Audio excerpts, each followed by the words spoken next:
this. Let's come back to politics. At the moment, from the Samajwadi Party, I think we have Advocate Pankaj Jadhav Saab. BSP or?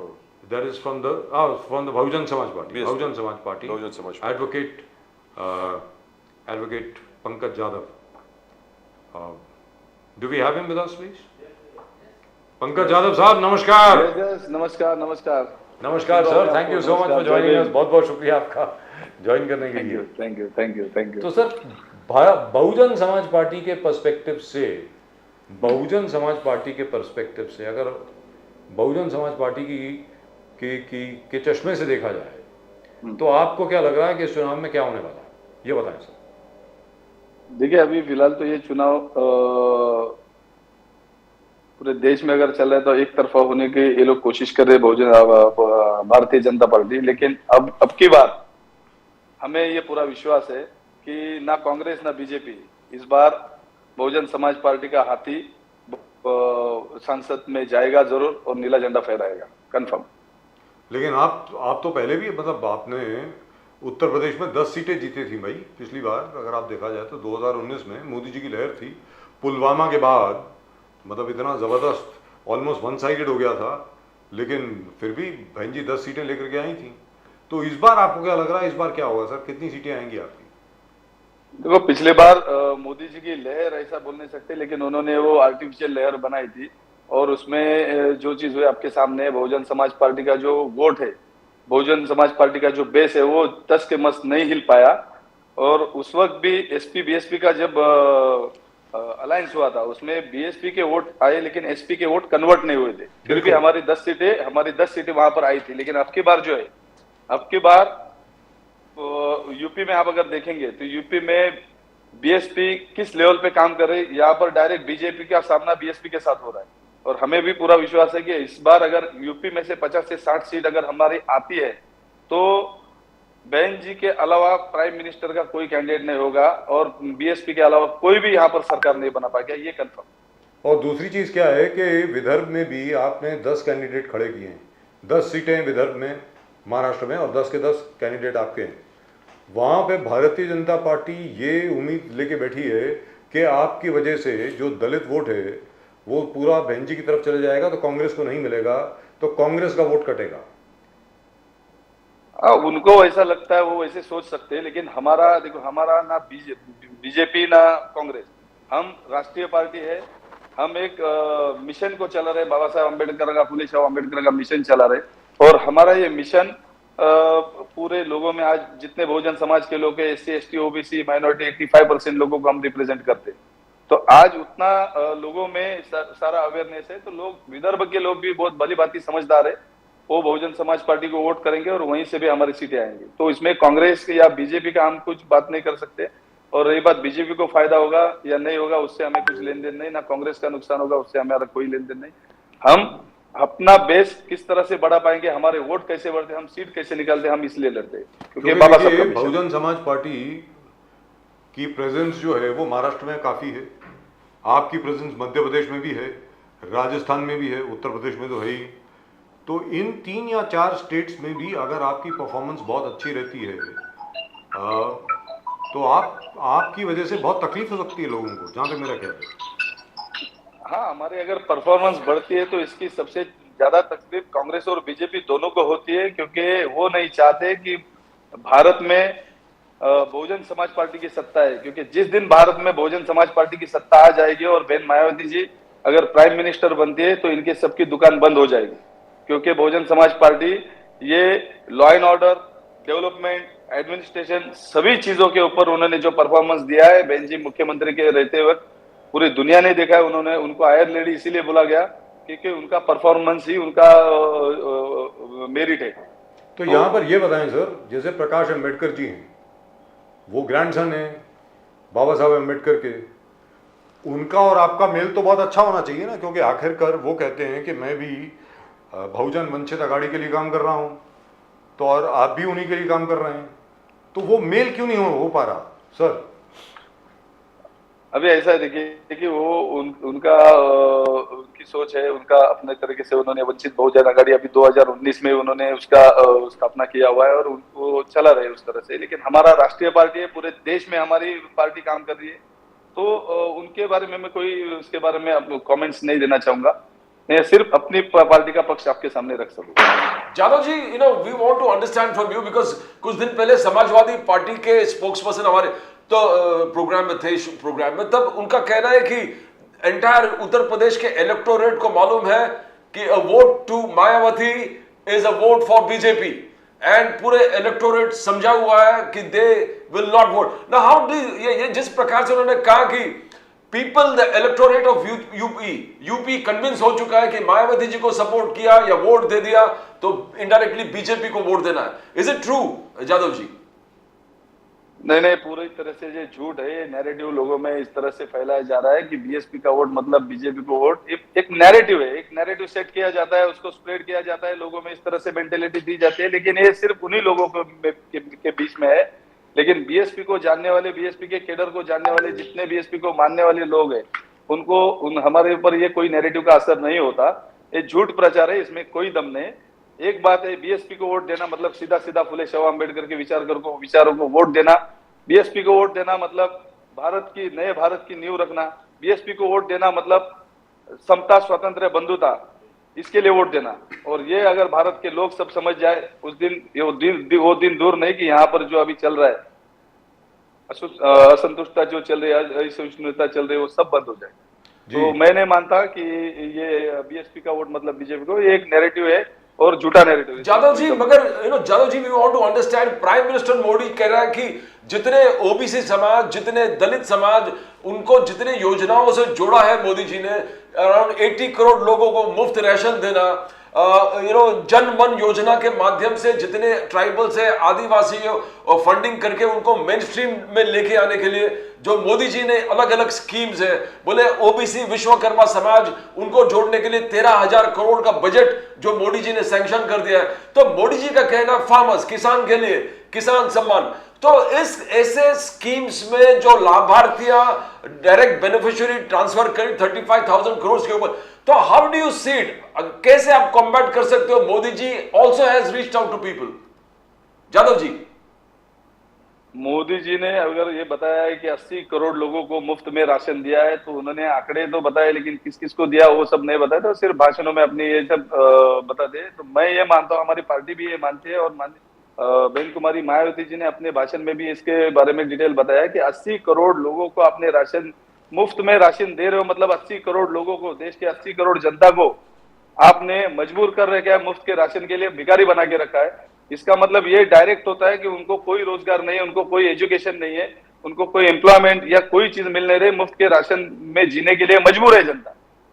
दूसरा कि जितना उन्होंने आज तक 13,000 करोड़ बोल रहे कि अगर विश्वकर्मा योजना के लिए दिया है और इतने लोगों को, तो उसका एक डेटा एक बार सार्वजनिक किया जाए तो इसमें सच क्या है वो समझ में आ जाएगा।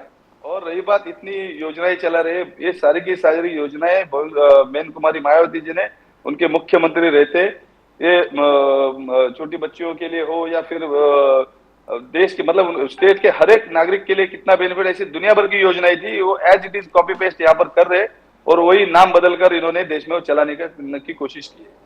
मुद्दे की बात यह है जी जादव साहब, आप बहन जी जब मुख्यमंत्री बनी उत्तर प्रदेश की, अपने बलबूते पर बनी और सबसे पहली मुख्यमंत्री थी कई सालों में जिन्होंने अपनी पूरी टर्म कंप्लीट करी, पूरे 5 साल उन्होंने कंप्लीट किए। मैं आपसे जानना चाहता हूं उस वक्त क्या था कि वो ब्राह्मण समाज हो, मुस्लिम हो, ओबीसी हो, सब आपके साथ आ गए। क्या इस बार भी ऐसा होने वाला है? प्रशांत जादव साहब, इस बार ऐसा होने वाला, ये सोचने से अच्छा मैं बताऊं, इस बार ऐसा हो चुका है। आप अगर यूपी में देखिए कितने सीट्स बहन जी ने, मुस्लिम समाज के हो, ओबीसी के हो या फिर ब्राह्मण समाज के हो, हर एक को यहाँ पर बीएसपी का टिकट दिया गया है। और लोगों का ये अभी तक कंफर्म विश्वास हो चुका है कि अब की बार ना बहन जी के अलावा कोई भी ऑप्शन नहीं, बहुजन समाज पार्टी के अलावा कोई ऑप्शन उनके सामने नहीं है। इसलिए सर्व समाज के लोग, सोशल इंजीनियरिंग जो बहन जी ने 2007 में दिखाया था, आज वही दोबारा वापस होने जा रहा है। सर्व समाज के लोग, सभी समाज के लोग बहुजन समाज पार्टी को वोट देने जा रहे हैं और सभी ने बीएसपी को अपनाया हुआ है। कांग्रेस के मैनिफेस्टो, जादव जी, कांग्रेस के manifesto has everything for all segments. मां लक्ष्मी योजना 1 लाख रुपया महिला को, गरीब महिलाओं को 1 लाख रुपया देंगे, अब पहली नौकरी पक्की, पेपर लीक्स पे पाबंदी, तो एक से एक स्कीम। और जो राहुल गांधी जी ने 83% SC ST OBC पिछड़े दलित समाज माइनॉरिटीज को मिला के 83% और जातीय जनगणना, बार बार इसको एहसास दिलाते कि जातीय जनगणना होना चाहिए, जातीय गण, तो क्या इसका कॉम्पीट कर पाएंगे आप? बिकॉज राहुल गांधी जी ने पूरे 83% उनके कैलकुलेशन करके मैनिफेस्टो को एक छाप भी दिया है। How you going to combat that, Jadav ji? हमारी पार्टी बहुजन समाज पार्टी ही कभी भी कोई मैनिफेस्टो में देती नहीं है, डिक्लेयर नहीं करती या उस पर कोई ज्यादा फोकस करने की कोशिश करती है, क्योंकि पार्टी का पहले से ये रहा, हम जब सत्ता में आते तो हम ऐसे ऐसे काम करके दिखाते जो समाज के हित में हो। अब ये मैनिफेस्टो लाना, मोदी जी भी लेके आए थे मैनिफेस्टो, 15-15 लाख रुपए अकाउंट में आएगा, 2 करोड़ नौकरी मिलेगी, आय दुगनी होगी, किसान होगी, हुआ क्या ऐसा? तो मैनिफेस्टो ये एक जुमला है, हम उस पर अगर कोई भरोसा नहीं करते। हम जो काम करते हैं वो ऐसे काम होते, माइलस्टोन होते और समाज के हित को नजर में रख के ही सारे काम किए जाते। आपने अगर देखा होगा 2007 से लेकर 2012 में बहन जी ने जो काम किए, आज तक कोई सरकार इतनी बनी, कोई भी वैसे काम नहीं हुए। आज आप देखो भ्रष्टाचार इतना बड़ा है, बहन जी के रहते उन्होंने जितने भी भ्रष्ट अधिकारी थे, ऑफिसर थे, उनको सस्पेंड करवाया। आज आप देखिए इतने भ्रष्ट ऑफिसर, जितने भी नेता लोग हैं, उनको लेके वॉशिंग मशीन में डाला जा रहा है, उनको जिनके ऊपर भ्रष्टाचार के हजारों करोड़ के आरोप है, उनको बीजेपी में लिया जा रहा है, उनको टिकट दिया जा रहा है, ये सारी चीजें हो रही है। लेकिन बहन जी जब वहां पर मुख्यमंत्री थी, उनकी सत्ता थी, उन्होंने अपने ही मंत्रिमंडल में जो भी करप्ट नेता थे उनको उठा के सीधा जेल में डाला। इसका मतलब सीधा साफ है कि हम साफ सुथरी राजनीति जानते हैं और कोई मैनिफेस्टो करने से बेहतर हम वो काम करके दिखाते। इतनी सारी योजनाएं हमने जो चलाई, अगर उसके मैं गिनने जाऊंगा तो वक्त कम गिर जाएगा। इतनी सारी योजनाएं बहन जी ने इम्प्लीमेंट की, इतनी नौकरियां युवाओं को, इतनी नौकरियां दी, जो भी गवर्नमेंट का कोटा था, जो भी बैकलॉग था, पूरा के पूरा बैकलॉग भरा गया। आज बहन जी के वक्त देखेंगे आप तो कोई लॉ एंड ऑर्डर का इश्यू नहीं हुआ। मैं याद दिलाऊंगा राम मंदिर का इश्यू जब हाईकोर्ट में, वहां पर इलाहाबाद हाईकोर्ट में, वहां पर जब जजमेंट हुई, वहां पर जब ऑर्डर हुआ, उस वक्त पूरे यूपी में बहन जी की सरकार थी, हमारी बहुजन समाज पार्टी की सरकार थी। लॉ एंड ऑर्डर इतना बढ़िया हुआ था, जरा भी कहीं पर ऐसी कोई भी घटना, दंगा और ऐसी कोई भी घटना नहीं घटी थी। तो हम जो काम करते हैं, हम बोल के नहीं करते, हम काम करके दिखाते। हम चुनावी जुमले कभी किसी को देते नहीं, लेकिन हम जो काम करते हैं वो सालों साल उसका रिजल्ट लोगों को दिखने मिलता है। तो सर जादव साहब, ठीक है, विदर्भ में तो आप चुनाव लड़ रहे हैं, अब मराठवाड़ा, वेस्टर्न महाराष्ट्र, खानदेश, उसके अलावा मुंबई, कोंकण, इसका क्या हाल है सर? कुछ उसके बारे में बताएंगे क्या? अभी आज की मुंबई की बात है, एक मुंबई प्रदेश का प्रेसिडेंट होने के नाते बताऊंगा, मुंबई की 6 सीटों पे हमने कद्दावर नेता खड़े किए यहाँ पर, और हमने समाज के लिए आज यहाँ पर मुंबई में हमने 3 मुस्लिम कैंडिडेट और 3 बुद्धिस्ट कैंडिडेट दिए। यहाँ के लोगों को, बहुजन समाज का यहाँ का गणित है हमारा, मुस्लिम दलित एक हो जाए और ओबीसी एक हो जाए, तो यहाँ पर मुंबई की 6 सीटों में से कम 3 से 4 सीट हम यहाँ से निकाल सकते हैं। इतनी जोरदार तरीके तैयारी से हमने यहाँ पर हमारे कद्दावर नेता को, उम्मीदवारों को उतारा है। उसी तरह से जैसा विदर्भ हो, मराठवाड़ा हो, पश्चिम महाराष्ट्र हो, यहाँ पर भी हमने अच्छे से अच्छे लीडर्स, अच्छे से अच्छे उम्मीदवार यहाँ पर हमने चुनावी मैदान में उतारे हैं। तो वो 100% रिजल्ट महाराष्ट्र में से इस बार बहुत जबरदस्त रिजल्ट आने वाला है। तो इन टोटल कितने होंगे सर महाराष्ट्र में? कितने कैंडिडेट हैं सर आपके इस बार महाराष्ट्र में? पूरे 48 के 48 हमने यहाँ पर कैंडिडेट किए। सिर्फ सिवाय रायगढ़ में हमारा कैंडिडेट था, कुछ टेक्निकल इश्यू की वजह से वहां पर कैंडिडेट को हमारे बात किया गया, लेकिन रायगढ़ छोड़ के पूरे महाराष्ट्र में 48 में से 47 जगह पे हमने अपने कैंडिडेट उतारे। 47 प्लेसेस, वाओ, जबरदस्त। हाउ आर यू जादव जी? आप कैसे, योगी आदित्यनाथ जी जिस प्रकार से सिक्योरिटी पूरे उत्तर प्रदेश में इनगल्फ किया है, ये कर दिया है, एडमिनिस्ट्रेशन कर दिया है सिक्योरिटी, दूसरा राम मंदिर है, कृष्ण जन्मभूमि है और काशी विश्वनाथ टेम्पल है, ये रिलीजियस सेंटिमेंट उन्होंने फुलफिल कर दिया, ऑब्लिगेशंस फुलफिल कर दिया। पूरे डेवलपमेंट जो है उत्तर प्रदेश के, उत्तर प्रदेश पहले एक कट्टा और रामपुरी के लिए फेमस था, आज वहां से ब्रह्मोस मिसाइल एक्सपोर्ट किया जा रहा है। तो ये इतना सारा बदलाव को कैसे मायावती जी कोई नकार नहीं पाएंगे कि डेवलपमेंट हुआ, मंदिर का काम हुआ, सुरक्षा प्रदान किए लोगों को, उसको कैसे चैलेंज करोगे आप जादव जी? इसको चैलेंज करने का सवाल ही नहीं बनता, क्योंकि हमारी सरकार रहती, भाई बीएसपी की सरकार रहती, वहां पर के लॉ एंड ऑर्डर क्या था, वहां पर डेवलपमेंट क्या थी।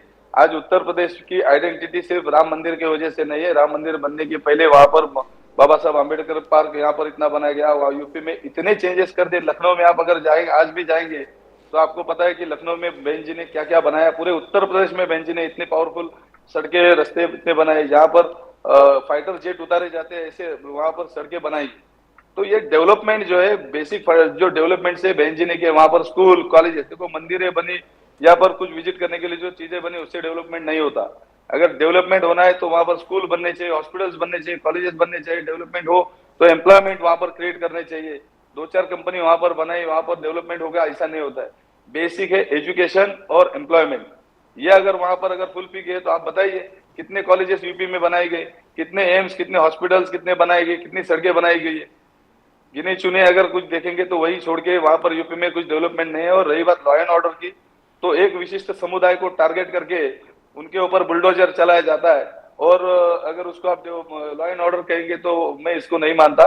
समाज का गरीब से गरीब जो मजलूम इंसान है, उसको वो जिस दिन उसको कानून का प्रोटेक्शन मिलेगा, उसको लॉ एंड ऑर्डर करते। लेकिन आप प्रशांत यादव जी, आप एडवोकेट भी हैं, you are an advocate. Yes sir, yes yes. Apart from being from the Bahujan Samaj Party, you are also an officer of the court. Yeah. अब आपसे मैं चाहूँगा कि आप ज़रा कमेंट करें कि जिस तरीके से एक नई नीति, एक नई रणनीति अपनाई गई है कि ज़रा भी किसी के खिलाफ कुछ होता है, कोई जुर्म भी दायर होता है, दर्ज होता है, गुनाह कोई दर्ज होता है, उसके घर के सामने बुलडोज़र पहुँच जाता है। सर, ये कौन से कानून में आपको मालूम है कि आप ज़रा समझाएं इसको मुझे।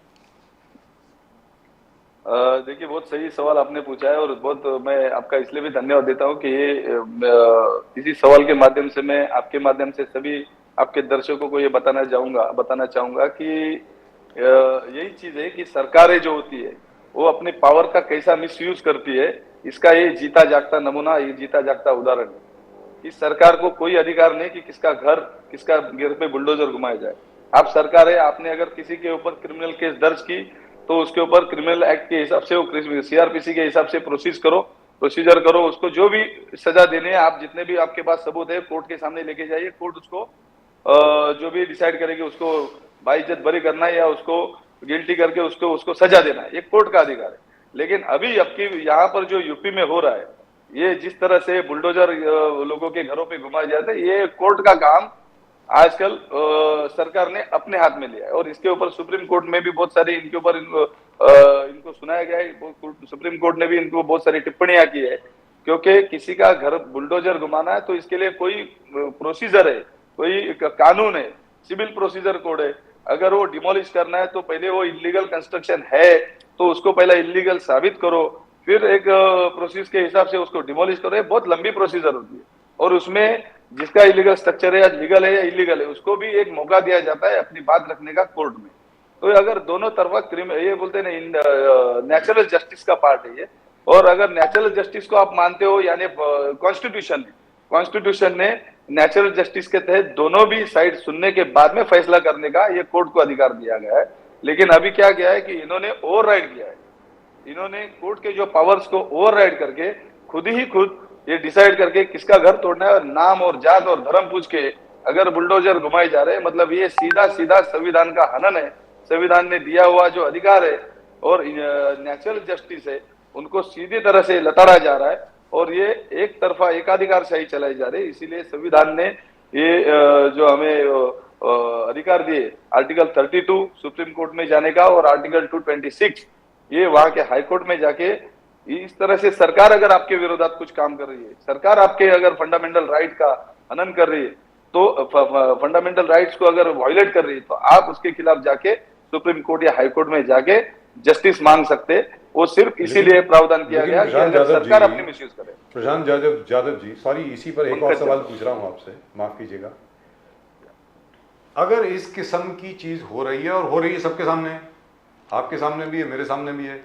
और उसके लिए हो रही क्या, उसके लिए तो क्रेडिट क्लेम किया जाता है साहब कि देखो हमने बुलडोजर घमाया, गैंगस्टर का घर तोड़ा, हमने ये किया, हमने वो किया।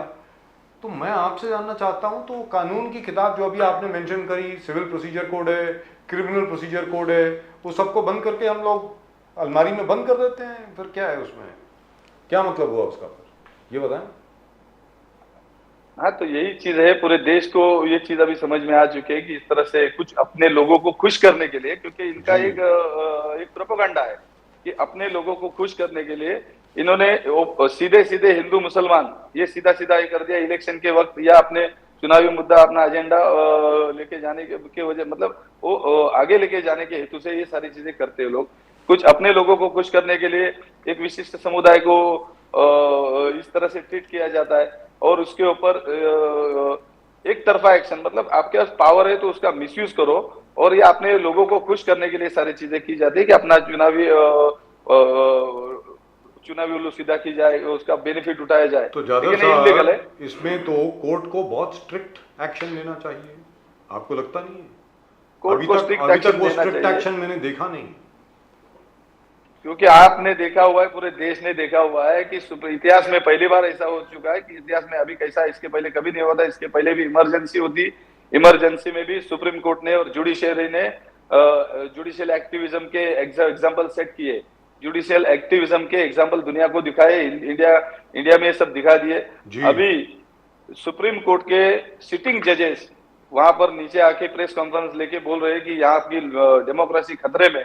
तो इसका मतलब ये सीधा साफ हो गया, उसी वक्त साफ हो गया कि जुडिशियरी भी खतरे में, जजेस जो है भी उनको भी यहाँ पर प्रेशराइज करके उनको भी इस तरह से मिसयूज किया जा रहा है, उनको भी डराया धमका जा रहा है, उनको भी डिसीजंस इसे लेने के लिए मजबूर किया जा रहा है। ये तो सारा अभी हमने देखा ही है। लेकिन कहीं ना कहीं मैं भी ये चाहता हूं कि दुनिया भी, महाराष्ट्र में भी ये सॉरी मुंबई ने, पूरे देश में इसका एक मैसेज जाना चाहिए। जुडिशियरी ने इस तरह से होने वाले जो हादसे या इस तरह से जो भी एक्टिविटीज उसको स्टॉप करना चाहिए, अपने पावर्स यूज करने चाहिए। नहीं तो जुडिशियरी में अगर थक गई है, इनके सामने घुटने टेक दिए जुडिशियरी ने, तो आम आदमी, एक मजबूर इंसान जो कम से कम गरीब से गरीब तबका लोगों का विश्वास जुडिशियरी पे से उठ जाएगा। आज कहीं थोड़ा बहुत जो विश्वास है, जो जुडिशियरी ने अपना काम बिना डर के यहाँ पर करना जरूरी है। आर्टिकल 370 जादव जी, बहुत सारे पार्टीज के मैनिफेस्टो में है कि आर्टिकल 370 हम वापस लेके आएंगे, सीए को हम कैंसिल कर देंगे, ट्रिपल तलाक को वापस लेके आएंगे। तो how do you see, is BJP का कहना है कि ये नेशनल इशू है, नेशनल सेफ्टी, नेशनल सिक्योरिटी के लिए ये सब कानून हमने जो भी करना था कर लिया।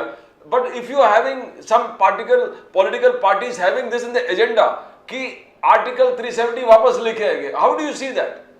Is it national interest or anti-national?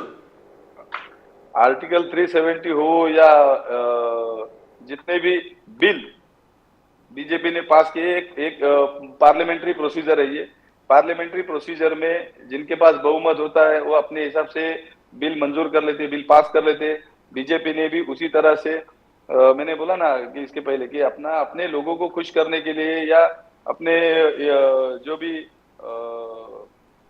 Supporters है उनको खुश करने के लिए जिस तरह से किए काम, अभी उसमें टिप्पणी करना सही नहीं होगा। क्योंकि एक चीज है, आपको बताओ, मैनिफेस्टो में ये अलग अलग ऐसे चुनावी जुमले देते, और उसी तरह से जो भी चीजें अभी बिल के माध्यम से इन्होंने लाई है, आपको पता होगा इन्होंने ये भी बिल लाया अभी इलेक्शन कमीशन को सिलेक्ट करने का। अगर आप इम्पार्शियली करना चाहते तो उसमें एक अपोजिशन का लीडर, एक प्राइम मिनिस्टर और एक जुडिशियरी में से चीफ जस्टिस, ये बहुत सही था। लेकिन उसको भी इन्होंने पावर का मिसयूज करके पार्लियामेंट में बिल किया ना पारित, और उसी बिल के तहत उन्होंने अपने ही पार्टी के 2 लोगों को और एक अपोजिशन को लेके, इसका मतलब क्या हो गया, ये अपने पावर का, अपने बहुमत का किस तरह से यूज कर रही है, उसमें अच्छा कि बुरा ये समझने के लिए जनता बहुत समझदार है। और रही बात, ये बिल जितने भी लाए उसका बेनिफिट अभी बीजेपी ले रहे, तो उसमें लोग अभी समझदार है कि क्या देश के लिए सही क्या गलत है। और हमारे पार्टी ने 370 और ये सारी चीजों के ऊपर बहन कुमारी मायावती जी ने अपना एक पक्ष रखा है, तो उसके ऊपर आगे जाके कोई स्टेटमेंट देना मेरे लिए बेहतर नहीं, मतलब मैं कोई कमेंट नहीं करना चाहता उस पर। Right. Thank you so much, sir. Jadhav साहब, it's a great pleasure talking to you and welcoming you on the show. पहली बार आप हमारे शो में आए, बहुत मजा आया आपसे बात करके, and we'll watch you very, very carefully. You're a young man, thank you sir, thank you. dynamic young man. I hope you go far. We need people like you. Thank you so much, sir. Thank you, thank बहुत you. बहुत धन्यवाद आपका. Thank you. Thank you sir, जय Bhim. Right. So in terms of the attack at Poonch, which is at Surankot, by the way, Surankot, it was a technical team of the Indian Air Force which was going, and so far the casualties have been limited to 5, 3 very serious, and those 3 have been flown to the Udhampur base hospital and they are being treated. We'll know more in a couple of hours. And the entire area has been cordoned off by the Rashtriya Rifles, and they say there is no possibility that these chaps will escape. I think a strong message needs to be sent across the बिल्कुल border. Sir. A very, very strong message needs to be sent across the border that we shall not tolerate this, and all parties together, irrespective of whichever calling you have, should come together and present a united front on this. And I hope to God you don't do politics on this attack. खैर दुनिया उम्मीद पर कायम है। मैं उम्मीद करता हूं कि जितने भी राजनीतिक दल हैं वो इसके ऊपर राजनीति नहीं करेंगे। Right? That's just about it. In tonight's show, Pradeep ji और मेरी तरफ से आप सब लोगों को नमस्कार। जय हिंद, जय महाराष्ट्र, जय भवानी, जय शिवाजी, वंदे मातरम। वंदे मातरम। आप चैनल को सब्सक्राइब जरूर करें। Please subscribe to the channel. And by the way, we are also available on Instagram, on Facebook, on X, which is formerly Twitter. Hopefully by Monday we'll have the proper symbol for you right over there. I hope so. और अपने comments जरूर भेजते रहें. We love reading your comments. I've not been able to read them out over here because of lack of time. Well, that's just about it in tonight's show. आज के show में सिर्फ इतना ही. आप सबको जय सिया राम, हर हर महादेव। हर हर महादेव।